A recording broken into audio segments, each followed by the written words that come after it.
नमस्कार अनि हार्दिक स्वागत छ कार्यक्रम उत्साहित आवाजको पर्खाइमा रहनुभएका तपाईँ सम्पूर्णमा। समुदायको आवाज सामुदायिक रेडियो रामपुर FM 103.6 मेगाहर्जको प्रस्तुति कार्यक्रम उत्साहित आवाज लिएर आज पनि तपाईको घर दैलोसम्म आइसकेका छौं। प्राविधिक मित्र कल्पना त कार्यक्रम सञ्चालनमा म सन्जु। तपाईँ यति बेला के गर्दै हुनुहुन्छ? कार्तिक महिनाको लगभग 15 मा आयौं हामी र असारमा रोपेका ती धानहरू यति बेला सुनका टलक बोकेर पाकिसके होलान्। कतिको खेतमा त कसैले काटी पनि सक्नु भयो होला, त कोही काट्ने तर्खरमा हुनुहुन्छ, त कसैले दिना 2-3 दिन पछि काट्छौं है भनेर राख्नु भएको होला। पक्कै पनि यो बेला भनेको धान स्याहार्ने चटारो नै हो भन्नुपर्छ र साथसाथै हाम्रो दोस्रो महान पर्व शुभ दीपावली पनि नजिकै छ र गाउँघरमा दीपावलीको स्वागतमा पनि जुट्दै हुनुहुन्छ होला तपाईहरू। पक्कै पनि तपाईहरू यति बेला व्यस्तै हुनुहुन्छ। तपाईँ जहाँ जसरी जे गरे तापनि अबको आधी घण्टाको समय कार्यक्रम उत्साहित आवाज सुनेर साथ दिनुहुनेछ भन्ने विश्वस्त छौं। हरेक हप्ताको आइतबार साँझ यसै समयमा आउने कार्यक्रम उत्साहित आवाजमा हामी समय सँगसँगै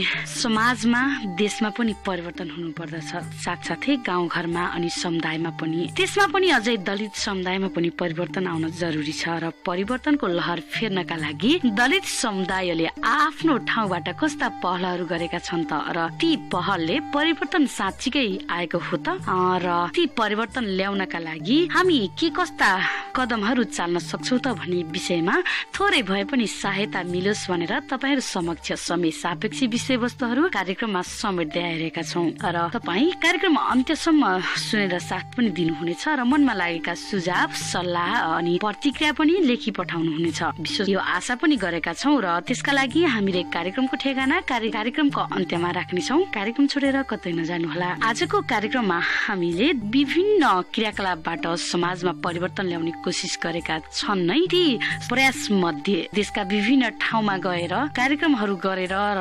साथसाथै ती कार्यक्रमहरू प्रयास जस्तो बाल बालिकालाई सभ्य भविष्य कसरी दिने, बाल बालिकालाई समाजसँग घुलमिल हुँदाखेरिमा कसरी बोल्ने अनि अगाडि कसरी बढाउने भन्ने कोसिसमा लागेर देशकै विभिन्न ठाउँमा क्षेत्रहरू खोल्दै मूल अफिस चाहिँ स्याङ्जाको साखर मोहमीमा राखेर श्री जनसेवा समाज सुधार क्लब स्थापना गरेर विभिन्न कार्यहरू गर्दै आउनु भएको र धेरै पटक हाम्रो कार्यक्रममा पनि उहाँसँग कुराकानी गरेका थियौं। उहाँ हुनुहुन्छ एसएस नेपाल र उहाँले एउटा किताब प्रकाशनमा ल्याउनु भएको छ। अहिले भर्खरै भन्नुपर्छ, धेरै भएको छैन, स्वर्गकी परी नामक किताब ल्याउनु भएको छ। यी किताबका विभिन्न शब्दहरूले पनि समाजमा परिवर्तन ल्याउन सकिन्छ भन्ने उद्देश्यले किताब लेख्नु भएको हो र छपाउनु पनि भएर हामी माझ ल्याउनु भएको छ।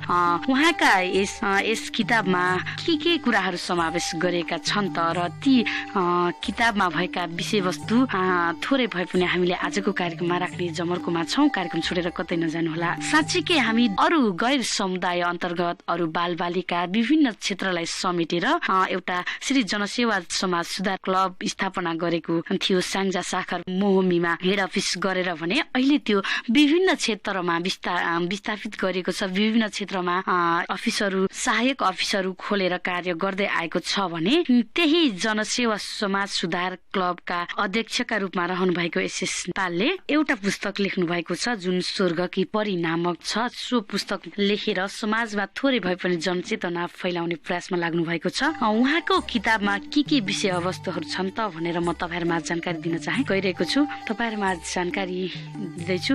विषय सूची अन्तर्गत सबभन्दा पहिला कविता रहेको छ। सो कविता हाम्रो देश नेपाल नामक छ अनि कथाहरूमा बिल्मा रुडोल्फको कहानी, स्वर्गकी परी, नकारात्मक फिल्म र नकारात्मक टिभी कार्यक्रमका शिकार बच्चाहरू अनि अभिभावकका केयरलुज बच्चाहरूको भविष्य अन्धारोमा लम्कँदैछ र प्रेममा पागल गरेर 5 वटा कथा समावेश छ भने एउटा कविता र एउटा गजल म जिउँदो रहेर पो के भो भन्ने नाममा रहेको छ। साँच्चीकै यो किताब तपाईहरुले पढ्नुभयो भने धेरै विषयमा ज्ञान जानकारी प्राप्त हुन्छ र यो किताब चाहिँ अझै विशेष गरेर बच्चाहरूले पढ्दाखेरिमा उपयुक्त हुन्छ।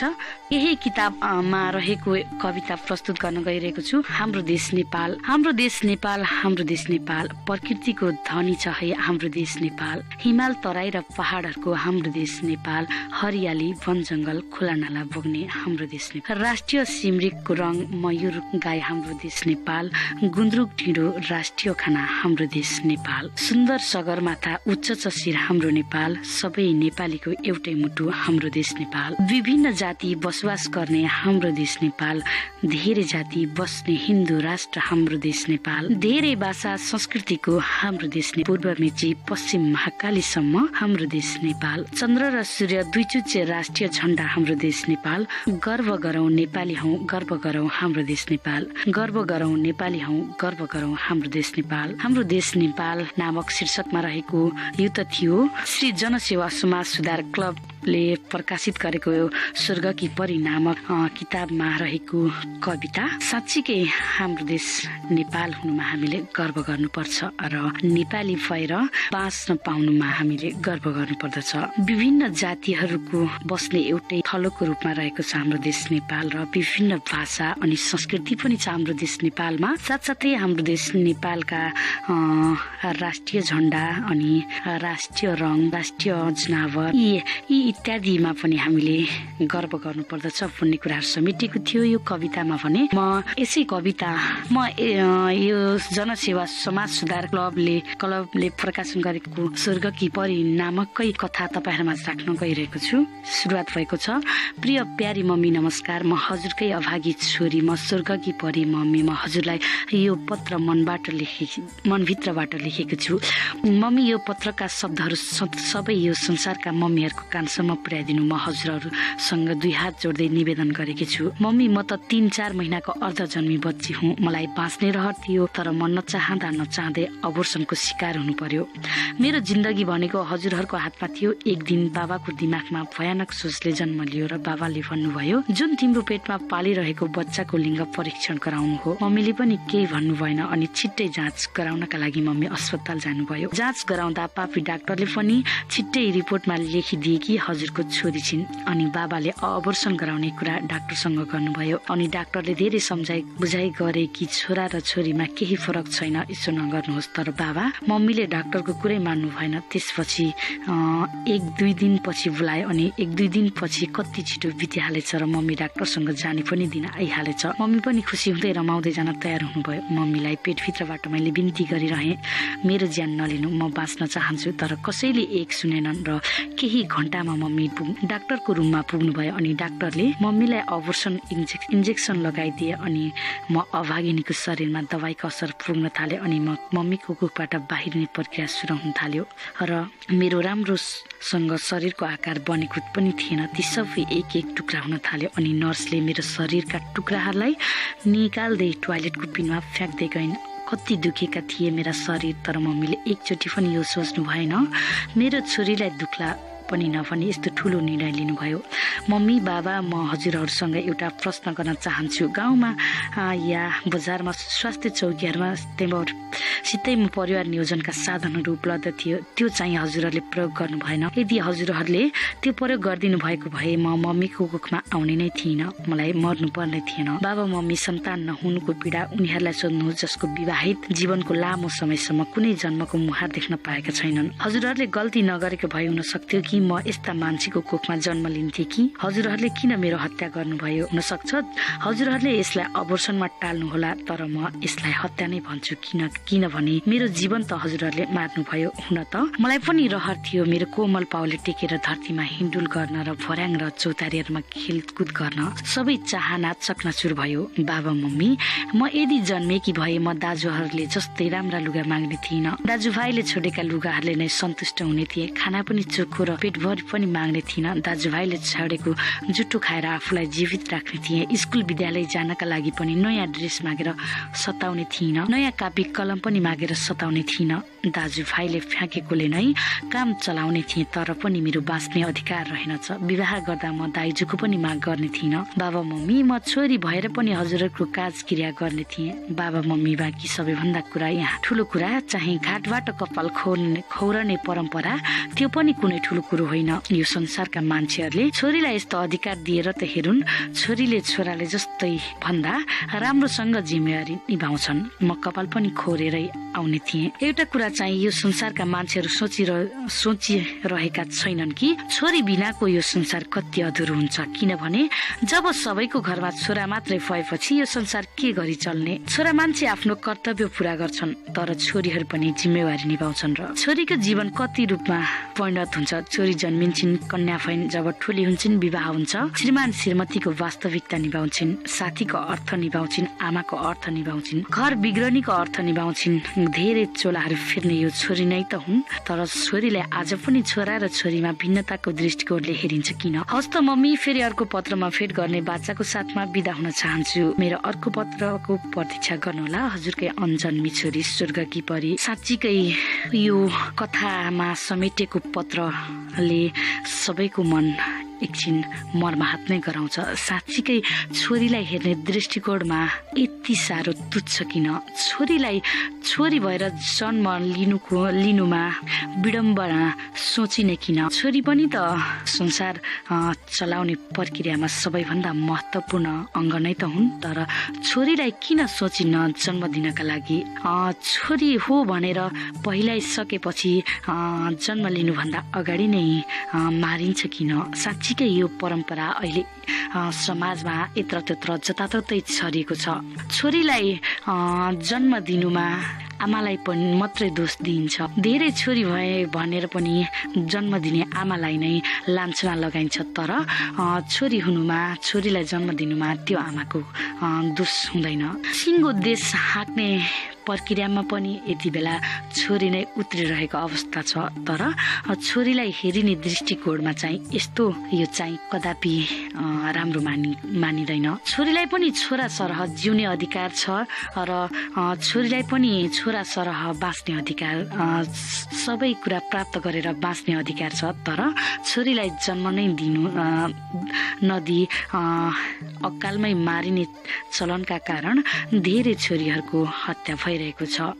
साँच्चीकै यो परम्परालाई कानुनी ढङ्गले हेर्दा पनि एउटा अपराधको रूपमा मानिन्छ र त्यस्तो गर्ने र गराउनेहरूलाई पनि ठुलो सजाय छ। तर पनि भित्रै रूपमा यी कार्यहरू भइरहेका छन् र यस्ता कार्यहरू रोक्न भने पुरै रूपमा सकिएको छैन। कडा कानुन भएर पनि लागू चाहिँ कहीँ कतै मात्रै भएको देखिन्छ। साँच्चीकै यो परम्परालाई हामीले र यो कार्यलाई हामीले रोक्नु जरुरी छ। चाहे कानुनी रूपमा होस् या आफ्नो व्यक्तिगत तर्फबाट र सामाजिक तर्फबाट किन नहोस्, छोरीलाई अकालमै मारिने यो प्रक्रियालाई हामीले रोक्नै पर्छ। बालबालिकाका अधिकार, बालबालिकालाई सभ्य र अनि शिक्षित रूपले कसरी अगाडि बढाउन सकिन्छ त? घरदेखि समाजसम्म घुलमिल हुनका लागि कस्तो व्यवहार हुनुपर्दछ त उनीहरूमा भनेर सिकाउने प्रक्रियामा पनि लागेको छ। र यही जनसेवा समाज सुधार क्लबले प्रकाशनमा ल्याउन सफल भएको स्वर्गकी परी नामक किताबकै यो शीर्षकमा रहेको कथाकै रूपमा लेखिए तापनि यो विशेष गरेर पत्रको रूपमा थियो। यो पत्र रूपी कथा नै भन्नुपर्छ। यो अति नै मर्माहत र मर्म बोकेको थियो। साँच्चीकै यो कथा तपाईँहरूमा राख्दा पनि मलाई यो अनुभव भएको छ कि सबैभन्दा पहिले हामी शिक्षित हुनु जरुरी छ। अनि हामीले छोरा र छोरीमा भिन्नता गर्नु हुँदैन। छोरा र छोरी एउटै त हुन् भन्ने विचार मनमा ल्याउनु पर्दछ भन्ने भावना जागृत गराउँछ।